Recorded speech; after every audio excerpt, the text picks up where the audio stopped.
When I refused to take the fall for a mistake I didn't make, my team lead slammed his hand on the table. Either you own up or you're out. Then he leaned in and whispered, "No one believes in you anyway." I looked at him and said, "We'll see about that." Today his whole career started crumbling from one message I sent. "My name is Brian, and this all happened in Grand Rapids, Michigan. I used to work for a mid-sized logistics software company, nothing flashy, just a place where you clock in, do your work, and go home. But if I've learned anything, it's that the most ordinary places can hide the worst people." I was a support specialist. We handled issues our clients had with the software, logged tickets, escalated bugs, and occasionally trained clients on new tools. I wasn't flashy. I kept to myself. I wasn't best friends with anyone, but I did my job well. Never missed a deadline. Never caused drama. But that wasn't enough for Drew Harper, our team lead. Drew was the kind of guy who shook hands too hard and talked down to anyone who didn't kiss up to him. Slick haircut, fake smile, always trying to impress upper management with buzzwords he didn't understand. He wasn't smarter than the rest of us. He just knew how to twist things. It started with a bug that caused our clients to lose access to certain features in the system. One of our biggest clients, an automotive supply chain out of Ohio, was locked out of key dashboards for 2 days. I knew about the bug, but it was supposed to be flagged and escalated by the tech lead in our DevOps team. It was a known issue that had already been documented. But somehow, when the complaint reached the VP of Client Services, Drew stepped in and claimed it was a support documentation oversight. Meaning our team's fault. My fault specifically. The email came late on a Thursday. He looped in me, the DevOps manager, and our department head. In the email he said, "We've addressed the miscommunication internally. Brian understands the severity of failing to escalate this issue and will be ensuring tighter oversight moving forward." I read it 3 times, frozen. I didn't escalate it because it had already been escalated. Drew had pulled this trick before, assigning blame to lower-level people to cover his screw-ups. But this time he picked the wrong person. I replied to the email, calmly stating that the issue had been escalated per protocol and that documentation proved it. I even attached the original ticket and chat logs. But Drew quickly called a private meeting with me in the small glass-walled conference room we called the tank. He closed the door and stood over me. "You don't get to challenge me in front of upper management," he hissed. "You blamed me for something I didn't do," I said. My voice was calm even though my stomach was flipping. He leaned in, his tone low and smug. "You either take the hit or you're out. I can make sure of that. No one believes in you anyway, Brian. You don't matter here. You're replaceable." I didn't say anything right away. But I looked him in the eye and said, "We'll see about that." That night I started building the case. I spent the weekend combing through everything, every saved email, Slack conversation, ticket export. I already knew Drew had a pattern of dodging accountability, but now I had a mission. I pulled old messages where he overrode team decisions, ignored escalation protocols, and even altered timestamps. I backed them all up on a personal drive. Then I went further. I spoke quietly to 2 former co-workers who had been let go suddenly over the past year, Kevin and Marissa. They both told me similar stories. Drew had blamed them for missed KPIs, and the company had sided with him without an internal review. Neither had gotten severance. I documented that too. Then I contacted someone I knew in HR, Sarah. We weren't close, but we had talked at a few company picnics. I sent her a carefully worded message.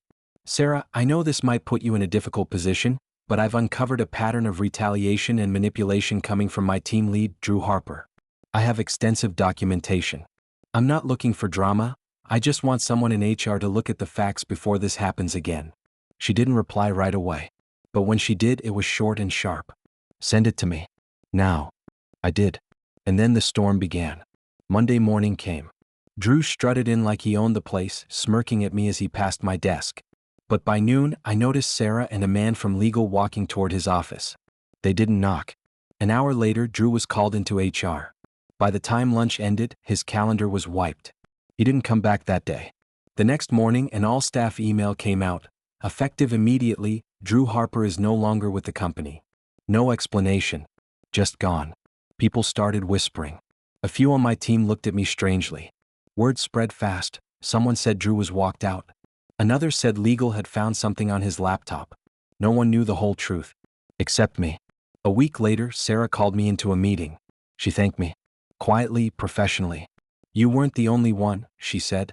"But you were the only one who documented it this well." She didn't give details. But I didn't need them. I could see it in her face. Drew had gone too far too many times. That should have been the end, but it wasn't. A month after Drew was fired, I got a message from Marissa, the coworker he'd pushed out months before. Did you hear? Drew's trying to sue the company. Claims wrongful termination. I just laughed. But the next part wiped the smile off my face. He's been messaging people saying you set him up. The next day I got a call from an unknown number. I let it go to voicemail. It was Drew. You think you won, Brian? You think you're a hero? You're nothing. I'll see you in court. I've got people who still talk to me. You're finished? I didn't respond. I forwarded the message to legal and HR. And I started documenting again. It got worse before it got better. I found out Drew had made a few fake LinkedIn accounts. One was messaging people at other companies I had applied to, saying I was toxic, hard to work with. Another posted vague comments under company pages, trying to smear me anonymously. But one thing he didn't count on, I kept receipts, screenshots, logs, metadata. I built a private folder with every harassing message, every fake account link, every rumor he tried to spread. And then, one afternoon, I sent a final message to his new employer. I had found out he'd gotten a job at a different logistics firm in Detroit. I contacted their HR anonymously at first. When they didn't respond, I sent the folder. He was gone in under 72 hours. That's when it stopped. I'm still in Grand Rapids. I still work at the same company. Things are quieter now. I'm not trying to be a hero or a whistleblower. I just didn't want to be a scapegoat. And I wasn't going to let a man like Drew ruin other people the way he tried to ruin me. Sometimes I still think about that moment in the glass room, him leaning in saying, "No one believes in you anyway." He was wrong. All it took was one message. About a month after Drew got fired from that Detroit job, things started to get weird again. It began small. A glitch in our ticketing system showed a few old cases closed under my name, even though I hadn't touched them in over a year. Then one morning I came into work and found that my login was locked. IT said there were 3 failed password attempts from an unrecognized device. I brushed it off at first. Could have been random. But then the weirdness got worse. One of our clients emailed our department head asking why I'd promised a refund on a support issue. Problem was, I never talked to that client. I checked the thread. It looked like it came from my email. But the signature was off. One letter was missing in my last name. Someone was impersonating me. I went straight to Sarah in HR. She looked pale when she read the emails. She brought in someone from IT security, and together we went through everything. That's when they found it, a spoofed email domain set up under brian.adamsupport@gmail.com. And several emails sent to clients and competitors alike. It was Drew. We couldn't prove he sent them personally. But the accounts were created with a phone number tied to his old company profile. That was enough for our legal team to take it seriously. They escalated it to local law enforcement and filed a cyber harassment report. For a while it was quiet again. But I wasn't sleeping well. Every day felt like I was waiting for the next ambush. 2 months later, in late March, I got a call from Marissa again. She sounded shaken. "Brian, have you seen the subreddit?" "What subreddit?" "The one Drew made." I pulled it up. My heart dropped. He had created a whole subreddit with my name in it. Not just mine, he had posts about former coworkers too. Dozens of fake stories, fake screenshots, lies about harassment, claims that I bullied others and falsified tickets. He posted under different usernames, pretending to be other people. It was sick. He even posted my old home address. I called Sarah. She didn't waste a second, sent it all to our attorneys. They reached out to Reddit and took everything down within 48 hours. But it didn't end there. That subreddit had already been screen captured by recruiters and industry forums. My name was tied to all of it, even if it wasn't true. I had to get ahead of it. That weekend, I did something I never thought I would. I went public. I wrote a detailed, honest post on LinkedIn with names redacted. I laid out what happened to me and others under a toxic manager, the fallout, the harassment, the impersonation. I ended with this. If you've ever had to rebuild your name after someone tried to destroy it, you know how long the shadows can last. I believe in the truth. And I believe in the people who helped me uncover it. This isn't revenge. This is survival. The post blew up. People I hadn't talked to in years commented. Some I barely remembered messaged me privately saying, "I worked with Drew too. I saw the same thing." Others shared my post, adding their own stories. Then, something I never expected happened. An investigative reporter from a local business journal reached out. "Your post caught my attention," she said. "Would you be willing to go on record?" At first I said no. I didn't want to be known for this. But then I thought about Marissa and Kevin. And the way Drew looked me in the eye and said, "No one believes in you anyway." So I said yes. The article dropped 2 weeks later. It was titled, "How One Quiet Employee Brought Down a Toxic Leader and the Digital War That Followed." They kept my name public with my permission. They kept the company anonymous, but most locals could figure it out. The piece was damning. It detailed Drew's patterns, blaming subordinates, manipulating performance reports, retaliating after being fired, digital harassment campaigns. It even mentioned the fake subreddit and spoofed emails. And just like that, the tide turned again. Suddenly, Drew wasn't just an ex-employee with a grudge. He was now publicly seen as a cyberstalker. A predator. That's when the police got serious. They brought him in for questioning the following month. After the article dropped and Drew was questioned by police, I thought we were nearing the end of it. But what I didn't know, what none of us knew, was how deep his obsession had grown. 2 weeks after the article, I started getting anonymous texts. They came late at night. "Watch your back. You don't deserve your job. You destroyed the wrong person." At first, I figured it was Drew again. But when I traced the number, it came from an out-of-state area code, North Carolina. I reported it to legal and the local police. They added it to the case file. Then Kevin, the other former coworker, called me. "I think he's reaching out to my sister," he said. "She got a message from someone claiming to be a recruiter, asking questions about me and if I had anything to hide. When she asked who they were, they ghosted her." It was clear, Drew wasn't just trying to ruin me anymore. He was trying to discredit anyone connected to the article. Sarah from HR told me privately that legal had filed for a harassment restraining order against Drew on behalf of the company. But it would take time. And then something strange happened inside the company. I was called into a meeting by the new director of operations, Avery. A quiet woman, very sharp, very direct. "I need to ask you something," she said. "Off the record." "Okay." "There's a rumor going around that you pushed Drew out because you wanted his job. That you made all this up." My throat went dry. She slid her laptop around. On the screen was a PDF, an anonymous tip sent to the company's ethics board. It had fake logs, doctored emails, claims that I manipulated support data and forced other team members to go along with it. "He's trying to flip the story," I said. Avery nodded. "We already figured that. IT confirmed the metadata on those files doesn't match anything in our system. But we have to take every tip seriously. Even fake ones." "Why are you showing me this?" I asked. "Because I think he's getting help," she said. "Someone inside still."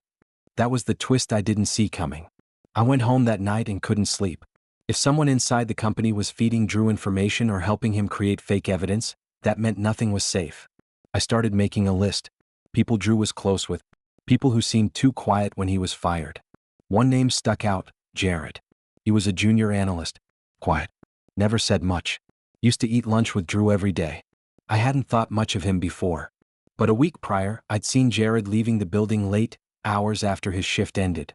IT had flagged strange login times too, but no one had followed up. I sent a message to Avery. "Check Jared's access logs. Especially export activity." Within 24 hours, everything blew open. Jared had been pulling archived files. Old Slack logs, tickets, private emails. Stuff he wasn't supposed to access. IT confirmed he'd downloaded over 200 files in the past 3 weeks and sent them to an encrypted external email server. When confronted, Jared admitted it. Drew had offered him a cut of a settlement if he could help prove wrongful termination. He thought Drew would sue and win big. Instead, Jared was fired on the spot and reported to authorities for data theft. The company issued a second internal memo. "We are aware of ongoing harassment connected to a former employee. Measures are being taken." Now the entire office knew. And just like that, the mood shifted again. People stopped whispering. Coworkers who used to avoid eye contact started asking if I was okay. Even my manager, who'd been cold through most of it, pulled me aside and said, "I was wrong about you." Still, I didn't feel relief. Because I knew Drew wasn't done yet. About 6 weeks after Jared was fired, I got a call from Detective Linda Monroe. She was handling Drew's harassment case for the Grand Rapids PD. "We just got a break," she said. "We're forwarding the case to the county prosecutor." Apparently, during the investigation into Jared's leaked files, authorities had subpoenaed Drew's phone and computer data. What they found connected him not just to the fake subreddit and spoofed emails, but also to VPN-based harassment activity, Anonymous posts, fake identities, threats sent to my phone, and messages sent to Kevin's sister. His digital fingerprints were all over it. When he found out charges were coming, Drew lost it. He showed up at my office building. He didn't make it past the front desk. Security stopped him before he could even get to the elevators. He was yelling something about the truth and how this company is full of snakes. They called the police and took him in. He spent 2 nights in county lockup. I remember watching him from the window as they put him in the back of the cruiser. It didn't feel good. It didn't feel bad either. Just felt done. But the damage to his life was just beginning. When the story about him broke online, including the fake accounts, the impersonation, and the files stolen with Jared, everything unraveled. Danielle filed for separation 2 weeks after his arrest. She wrote in her filing, according to a court record leak later, that she no longer recognized the man she married and feared for her reputation and safety. Then it came out that Drew had used her laptop to create some of the fake evidence. That sealed it. She left, took the dog, and moved in with her sister. Drew ended up pleading no contest to charges of cyberstalking, identity fraud, and unlawful access to a computer network. He avoided jail, but only barely. The judge gave him 18 months of probation, mandatory counseling, and a restraining order preventing him from contacting me, Kevin, Marissa, or anyone from the company again. He had to wear an ankle monitor for 3 months and pay a hefty fine. His professional licenses were pulled. 2 companies that had offered him interviews after his firing pulled their offers when the story hit local media. He tried to file a civil suit against the company for defamation, but the case was thrown out with prejudice. He tried to go on LinkedIn and clear his name, but every post he made was flooded with comments linking to the article and court records. He became radioactive. No one in our field would touch him. I later heard he was working at a call center in Battle Creek, using a different last name. As for me, I stayed. I got promoted to Senior Client Solutions Manager 6 months after everything ended. It wasn't just for surviving it. It was for staying calm, documenting everything, and not stooping to his level. The VP even told me, "You reminded us that doing the right thing isn't always loud. Sometimes it's just consistent." Kevin and Marissa were each offered contract roles with us again.